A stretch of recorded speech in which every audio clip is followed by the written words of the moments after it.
সাল্লু আলা সাদরিল আমিন মুস্তাফা মা জা ইল্লা রাহমাতাল লিল আলামিন। একটু সবাই ডাকুন, যার প্রেমে কুল কায়নাত ইয়া রাসূলুল্লাহ ইয়া হাবিবাল্লাহ ইয়া ইয়া রাসূলুল্লাহ ইয়া রাসূলুল্লাহ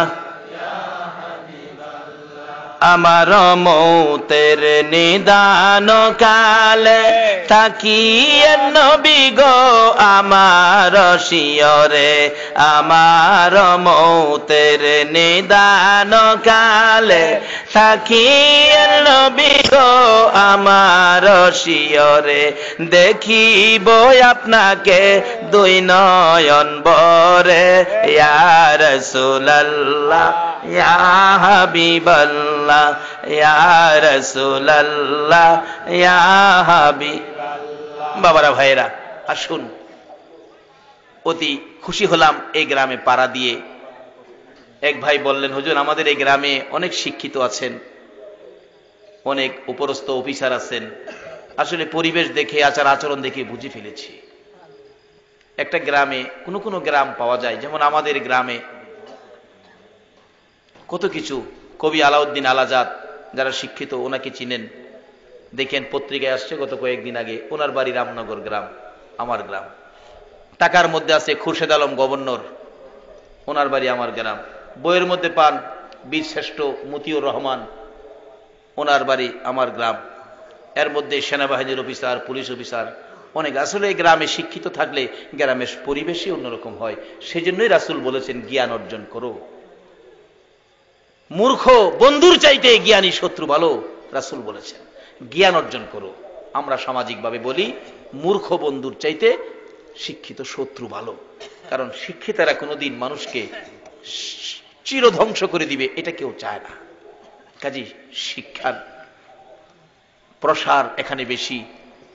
এক ভাই বললেন চট্টগ্রামে থাকে, যে আপনাদেরকে হাম শুনাইলেন, অনেক শিক্ষক চট্টগ্রামে, এই গ্রামের আল্লাহ এই গ্রামকে, আশপড়শী গ্রামকে, এখানে দুইটা গ্রাম উল্লেখ করা হয়েছে, চিলোরা পূর্ব, অম্বরপুর, দুইটা গ্রাম এই মাহফিলের জন্য পরিশ্রম করেছেন, স্কুলের পক্ষে টাকা পয়সা সাহায্য সহযোগিতা করেছেন। যারা এই কাজে জড়িত আল্লাহ তাদেরকে নেক হায়াত দেখ, সকলে বলুন আমিন। আর যদিও আলোচনা করছি, অনেকের মনে দুঃখ যেতে পারে, বাবারে দুঃখ গেলেও জ্বর আইলে অনেক সময় তিতা ট্যাবলেটও খাওয়ান লাগে। এই রোগটা দূর করতে হবে, কারণ এই দেশে থাকার জন্য আমরা কেউ আসি নাই। আগে যারা আসছিল কেউ থাকে নাই, আমরা যারা আসি আমরাও কেউ থাকবো না। কাজে আসুন ইসলামের মধ্যে ঢুকে আখিরি নবীর উম্মত হইয়া কবরে যায়। যে নবীর উম্মত কবরে গিয়াও বেড়াগিরি দেখাইতে পারে, মাতবুরি দেখাইতে পারে, ক্ষমতা পায় কবরে গিয়াও, আসুন সেই নবীর উম্মত হই। যারা আয়োজন করেছেন তাদের বংশধর যারা কবরে, আল্লাহ যেন তাদেরকে মাফ করেন, দোয়া হবে। আপনারাও যারা উপস্থিত, আপনাদের ময় মুরব্বী কবরে আছেন, এখানে মা নাই, মা হারা মানুষ আছেন না প্যান্ডেলের ভিতরে? মা কার কার নাই একটু হাত তুলুন তো দেখি। মা আমারও নাই, দেখছেন অনেকের মা নাই। আচ্ছা এই মা কি আর জীবনে এই দুনিয়ায় আশা করতে পারেন? বাবা নাই এমন মানুষ আছেন না? বাবা নাই মা নাই এমন যারা আছেন, আপনারা একটু পকেটে হাত দেন মা বাবার জন্য। আপনার আম্মা আছে? আল্লাহু আকবার, মুরব্বী বাবার বয়সের, উনার আম্মা আছেন। বাবারে অসুস্থ হইলেও তবু আম্মা আছেন, আম্মা কুইয়া ডাক দিয়ে আম্মার পাশে বসতে পারেন। যেই মার চেহারার দিকে তাকাইলে আল্লাহর কসম একটা কবুল 7টা উমরা হজের সওয়াব দেয়া দেয়। আমার মা অসুস্থ, মানুষে বলে খতমে সাফা পড়ান আপনার মার জন্য। আমি বলি না, খতমে সাফা পড়াইলেই তো আমার মার মৃত্যু হয়ে যাবে। একটা দিন যদি বেশি থাকে আমি হাজার হাজার হজ আমি রোজগার করব, এই মার জন্য খতমে সাফা পড়াবো না। শুধু দোয়া করেছি আল্লাহ আমার মাকে সুস্থ করে আরামের আইখাস নেক হায়াত দাও। কাজী হায়াত না থাকলে থাকবে না। মা হারা মানুষ, বাবা হারা মানুষ আছেন, যদি মুরব্বীর মতো মা দুনিয়ায় থাকে, এও আপনারা দোয়া চান মা যতদিন বেঁচে থাকে কবুল হজের নেকি আপনার আমলনামায় আসবে। তাই মা হায়াতে আছে, বাবা হায়াতে আছে, বেঁচে থাকুক, সে উদ্দেশ্য এই মাহফিল কোরআনের পক্ষে, রাসূলের ভালোবাসায়। পকেটে একটু হাত দেন, হুজুর মায়ের জন্য বাবার জন্য দোয়া করবেন, আমরা এই মাহফিলে শরীক হব। যারা এই মাহফিলের আয়োজন করেছে আমরা তাদের পাশে দাঁড়াবো। একটু পকেটে হাত দেন তো, দেখেন কার পকেটে কি আছে।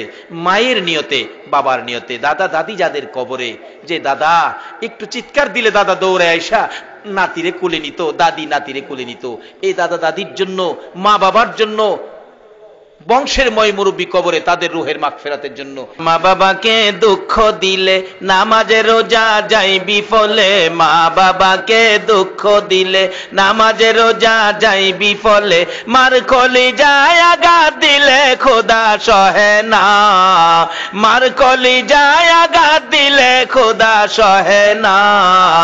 আল্লাহ নবীজির দয়া তারা পাবি না, হায়রে আল্লাহ নবীজি দয়া তারা পাবে না। মা বাবা অতি আপন, মা বাবার কর যতন, মা বাবা অতি আপন, মা বাবার কর যতন, তিন কথার সাথী পায়া বুইলা যায় না, তিন কথার সাথী পায়া বুইলা যায় না।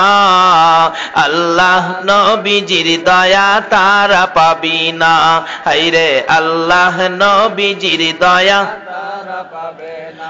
তোফা জলে ডাইকা বলে মা বাবার দোয়া পেলে, তোফা জলে ডাইকা বলে মা বাবার দোয়া পেলে, দুঃখ কষ্ট যাবে চলে কিছুই রবে না, দুঃখ কষ্ট যাবে চলে কিছুই রবে না।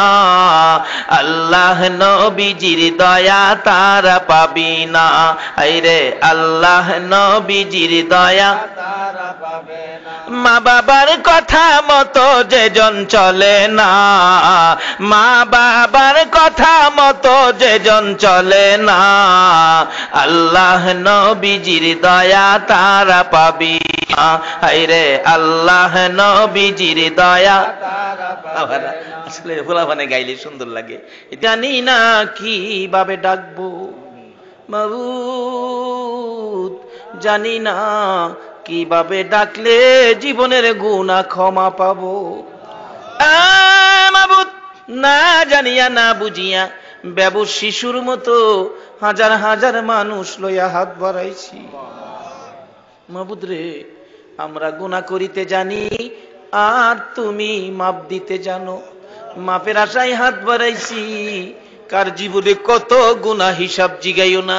আজকের জন্য কে নামাজি কে বেনামাজি কাউরে কিছু কইও না, কে মেয়ে কে পুরুষ কে যুবক কে বুড়া, আল্লাহ কাউরে কিছু জিগাইও না। এই মাহফিলের উসিলাই আমাদেরকে মাফ করে দাও মাবুদ। যেই নবীর একজন উম্মত পৃথিবীতে থাকতে পৃথিবী ধ্বংস হবে না, সেই নবীর হাজার হাজার উম্মত লইয়া হাত বাড়াইছি। যেই নবীর প্রেমে এত কিছু করতে পারো, তুমি কি সেই নবীর উম্মতের মাপ দিতে পারো না? আল্লাহ গো, ঘুরাইও না ফিরাইও না, আমাদেরকে মাফ করে দাও। মাফ যদি না করো, কবে জানি মৌতের চিঠি দিয়ে আজরাইল পাঠাইয়া দাও। কবে জানি বড় বাড়ি বড় ঘর সুন্দর বিছানার থেকে চারজনে দৌড়ে দৌড়ে টাইনা টাইনা বাহির করবে। উঠানের কিনারে উত্তর দিকে মাথা দিয়ে শোয়াবে, পর্দা টানাইয়া বড়ি পাতার গরম পানি গোসল করাবে, নাকে কানে তুলা লাগাবে। বড় মেয়েটা বাবার বিছানায় পড়ে কাঁদবে, বাবা এই বিছানা খালি করে কই যাইবা? ছোট্ট ছেলেটা ঘরের বারিন্দায় দাঁড়ায়া দাঁড়াইয়া ডাকবে, আব্বা গো, আর কি জীবনে আব্বা কইয়া ডাকতে পারবো না। এই বড়ি পাতার গরম পানির গোসল পর্দার ভিতরে কার জানি কবে হইয়া যায়। আমার বড় ভাই 5টা বাচ্চা এতিম করে যেদিন কবরে রওনা হবে, বাড়ির পশ্চিম পাশে আম গাছের নিচে পর্দা টানাইয়া গোসল যখন শুরু করেছে, বাচ্চাগুলো তার মায়ের কাছে যাইয়া জিজ্ঞেস করে, মা আমার বাবা পর্দার ভিতরে কিসের গোসল করে গো? মা বাচ্চাগুলো গলায় জড়াইয়া ধরে কান্দে, বাবারা রে